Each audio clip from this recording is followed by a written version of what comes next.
this was like life 1.0 till now. I actually call it like that way.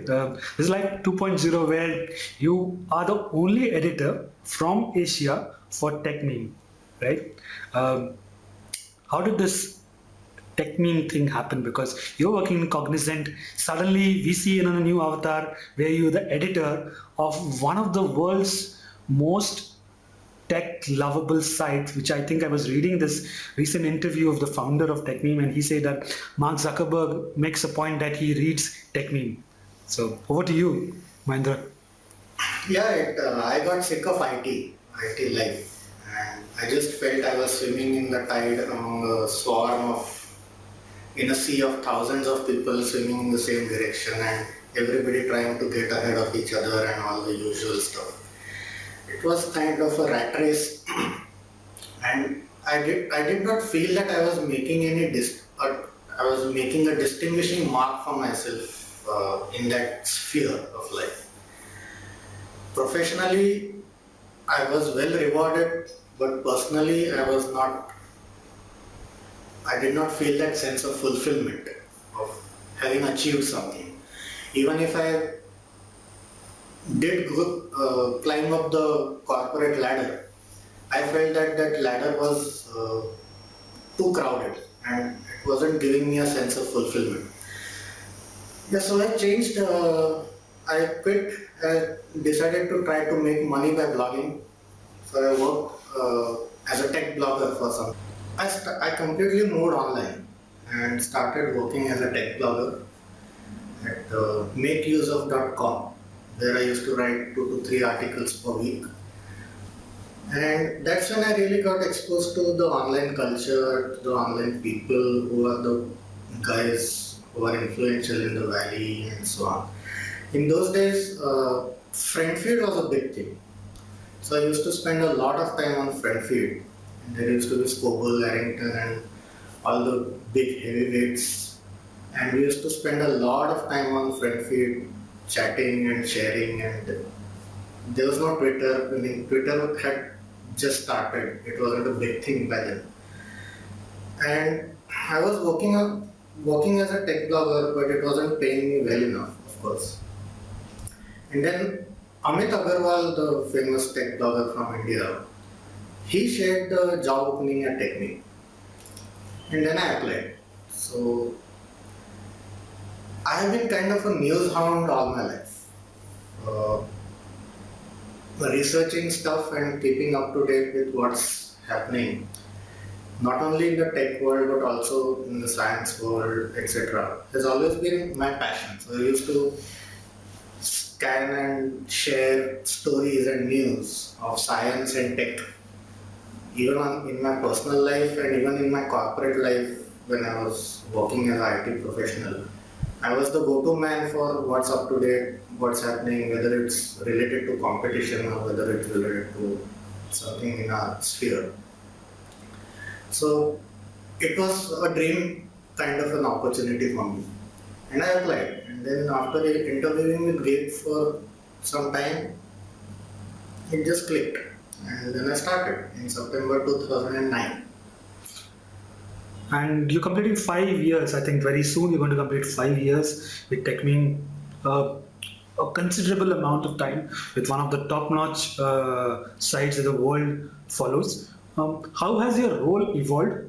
A, and B is like, how is it a day at working from Pune as a home office? How is it like working normal day for you at TechMeme? It's kind of challenging because most of the tech news happens during US daytime, Right. and I handle the US night time. So, meaning my day starts with, before I start working my shift, my day starts up with catching up with whatever has happened during the US daytime. So my mornings are gone there. And then my shift starts, and then by the time my shift ends, I'm covering the morning Eastern US time. So whatever happens in Europe, all the EU news and as well as the morning East Coast news is something that falls within my shift. So yeah, it's almost a morning to night job, keeping up, keeping up, keeping up. There's a lot of information overload, which I've written about and people ask me about a lot.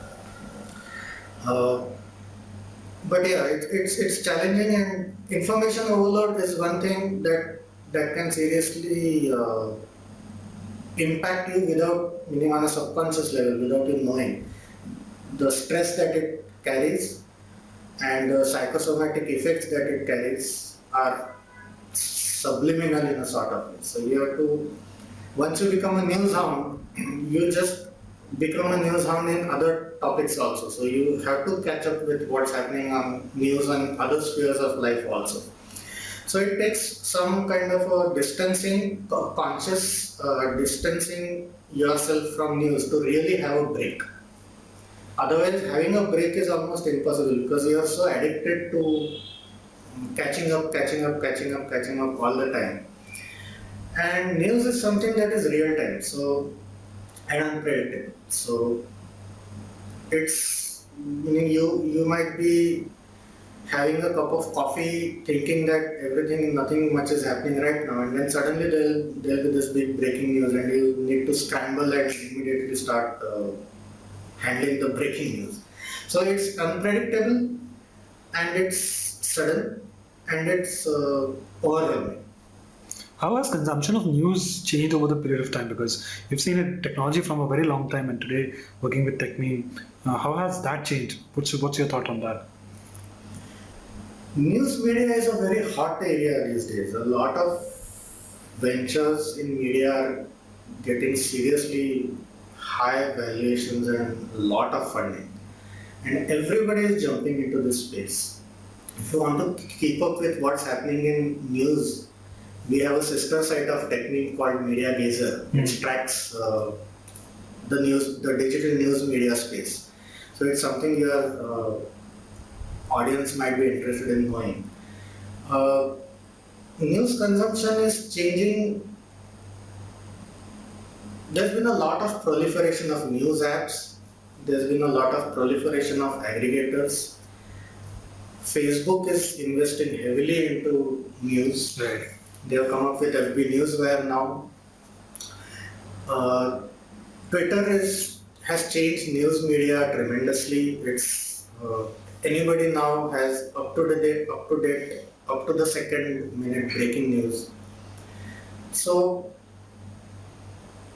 consumption has changed tremendously in the Western world, and it is slowly changing in India as well. So in India, there's a section of the digital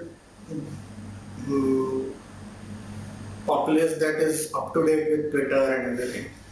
And there's a section of the populace that is still reading newspapers in the morning. But yeah, a large section of the population has moved away from that daily newspaper reading morning. I was a dedicated morning newspaper reader for a lot of years. But I hardly ever look at the newspaper these days.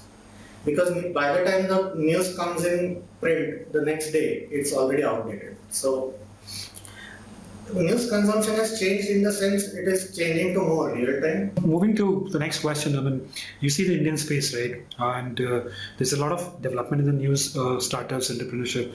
There's online media covering tech sites. There's a lot of tech sites. How do you see that? Do you see that they have the same maturity scale when you see the US news reporting tech sites?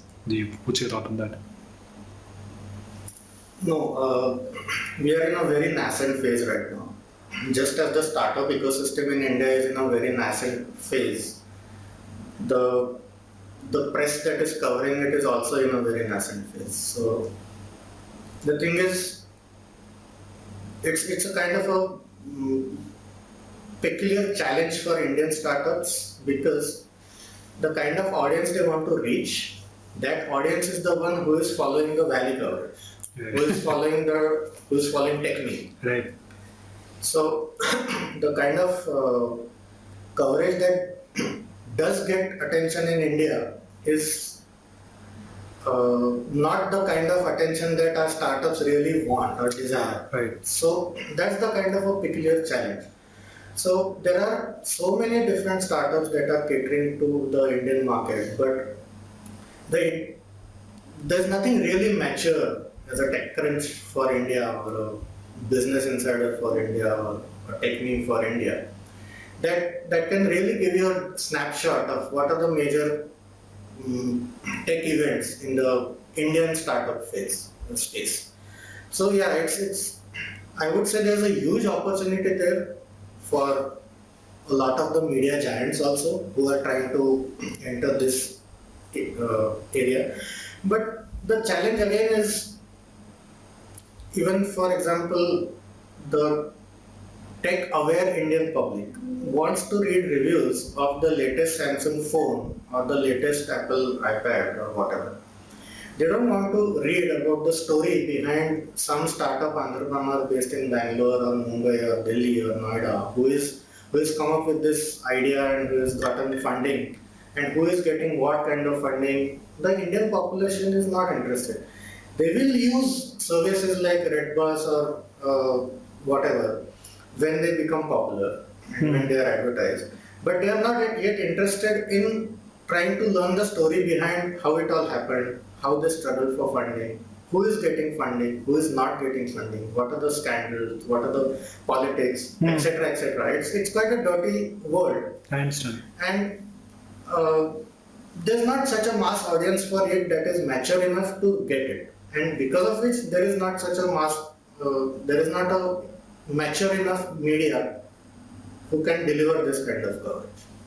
So it is something that will take a lot of time, in my opinion, for us to reach that stage. Mahendra, before going to your personal side, the question is that how is TechMeme taking care of the news consumption business, being a lean startup at its own end?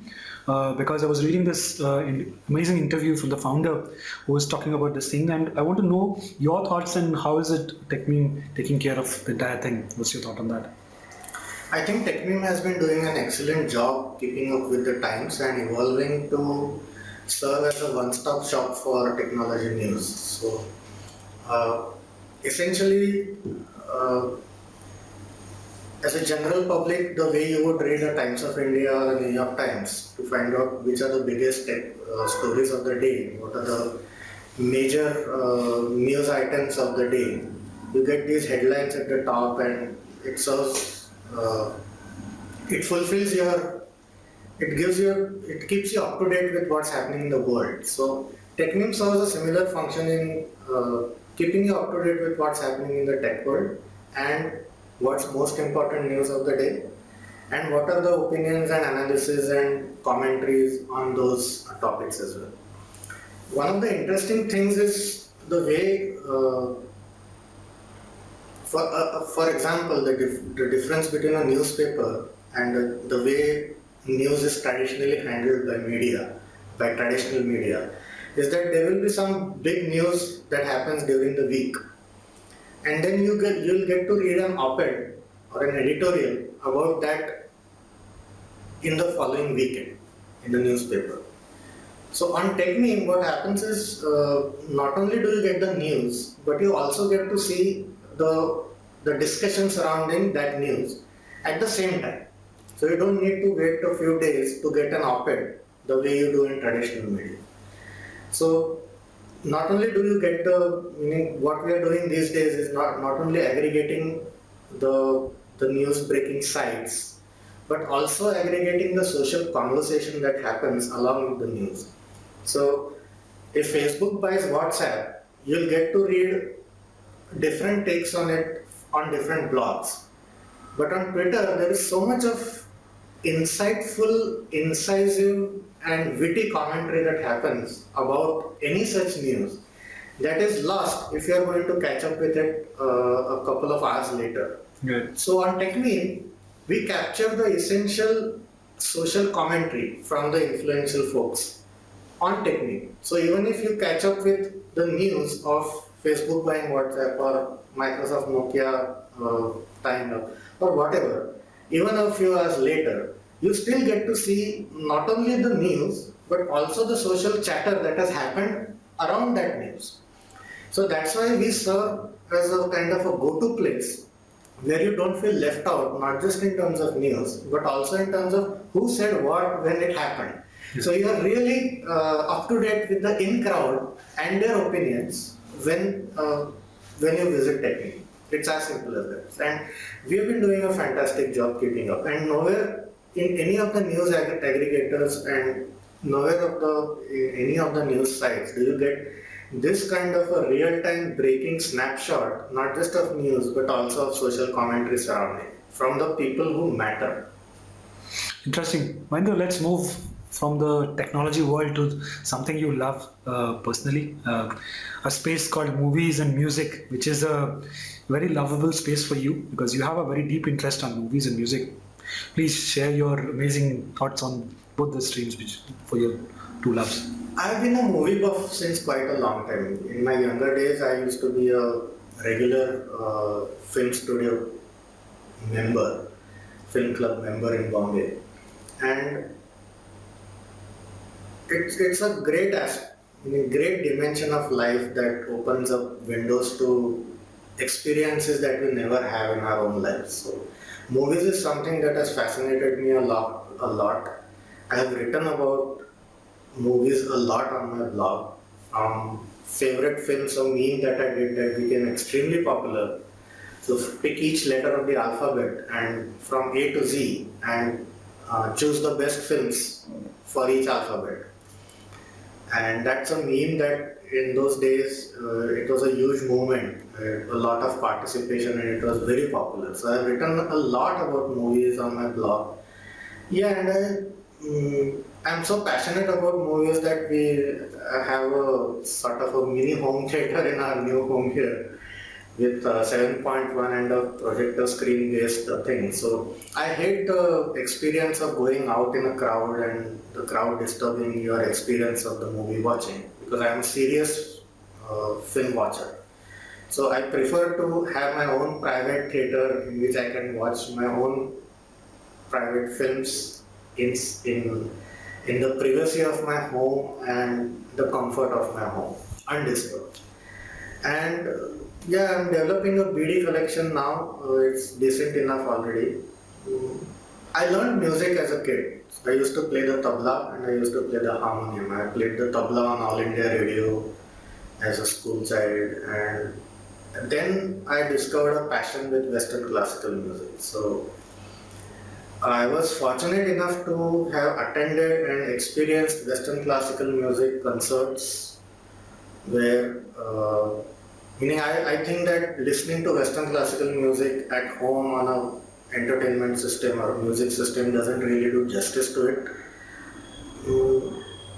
Music is a religion for me, and there's simply, meaning life is meaningless without music. Music is profound, music is what gives meaning to life, and there's so much to learn in music and so much to appreciate and understand, not only as part of the music, but music is deeply spiritual also for me. So it is, whether it is Indian classical, whether it is Western classical, I take music also very seriously, and it's a part of me. If music is taken away from me, I would be no more. So, as simple as that. Interesting to know your thoughts. Mahendra, you've done so many things. So, you pick up, I spoke to you like for an hour now. We've been speaking about every topic. You have excelled in that. Anything still you want to do? Something which you still wanted to do early? We know that you have not published a book. We would love to see a published book from you. But anything other than that, just kept in your heart that you want to still pursue, chase, do that? Well, I want to write a book. I want to compose something. I have composed only one composition, which was a joint composition, but I want to compose something. And I have sketched a lot, but I want to sketch more. But yeah, writing is one thing that has really been something that has tempted me for a long time. But I fear that I'm not seriously doing anything about it, apart from, I don't know, it's not really going anywhere, but I want to do something about it. And if you talk about Mahindra 3.0 or something like that, Yeah, that's also my next question. 3.0, what's Mahindra 3.0? well, if I had boatloads of money, I would be a angel investor in startups and be an advisor to startups and so on the boards of startups and just contribute my insights and my experiences because I deeply respect entrepreneurs. When are you starting this? I want to fill up the form right away. Right now. Well, I have invested in a startup already. So nominally I am to put me on my resume. Yes, I am an angel investor already, but it's a very minor beginning. But no, seriously, that's something I would like to do. But it will take a lot of time for me to have that much.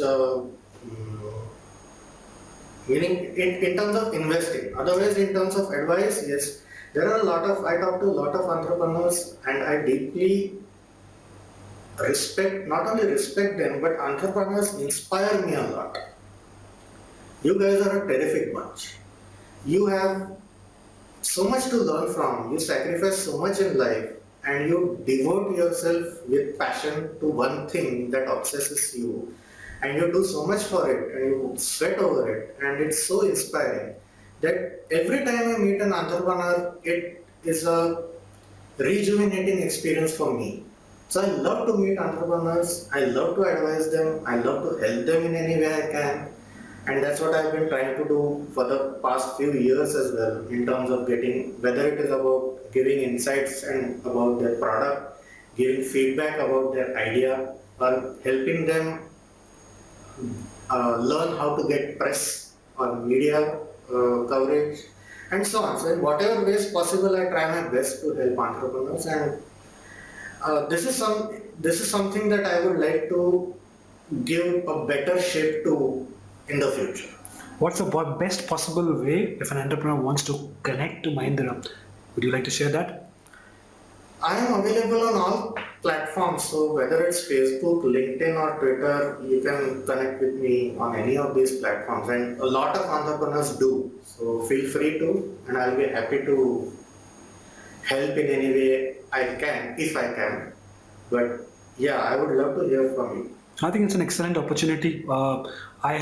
This is my personal opinion that not many people know that Mahindra is the only Asia editor for TechMeme, and he has an amazing talent and experience with him. So entrepreneurs who are watching this video, please connect to Mahindra and don't miss this opportunity. Mahindra, it's an exciting time talking to you, knowing so much about you. It's a pleasure knowing you. Thank you very much for your time and wish you all the good luck. Thank you, Prasant. It's been lovely. I thank you very much for this opportunity, and thank you all the viewers who are watching this. Goodbye.